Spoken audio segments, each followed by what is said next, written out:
Hi welcome back my YouTube channel. ಈ video ನಿಮಗೆ useful ಆಗುತ್ತೆ, ಯಾಕಂದರೆ ಇದು ಮಕ್ಕಳಿಗೆ ರಿಲೇಟೆಡ್ ಆಗಿರುತ್ತೆ. ಸೊ ಹಾಗಾಗಿ ಜಾಶು ಸ್ಕೂಲಲ್ಲಿ ಟಾಕ್ ಆಫ್ ದಿ ಡೇ ಮಾಡ್ತಾರೆ. ಆಗ ಒಂದೊಂದು ಮಗುಗೂ ಒಂದೊಂದು ಥರ ಟಾಪಿಕ್ ಕೊಡ್ತಾರೆ. ಸೊ ಜಾಶುಗೆ ಬಂದಿದ್ದು ಕಾಟನ್ ಬಂದಿತ್ತು. ಸೊ ನಾನು ಈ ಥರ ಅವಳಿಗೆ ಡ್ರೆಸ್ಅಪ್ ಮಾಡಿದ್ದೆ ಕಾಟನ್ ಥರ.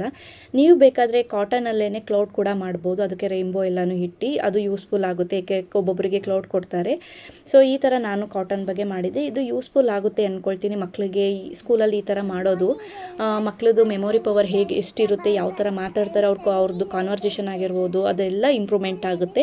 ಮತ್ತು ಸ್ಟೇಜ್ ಫಿಯರು ಹೋಗುತ್ತೆ. ಸೊ ನನಗೂ ತುಂಬಾ ಖುಷಿ ಆಯಿತು. ತುಂಬ ಚೆನ್ನಾಗಿ ಪಾರ್ಟಿಸಿಪೇಟ್ ಮಾಡಿದ್ಲು ಜಾಶು. Cotton has many useful properties.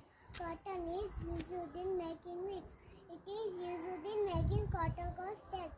It is used in hospital for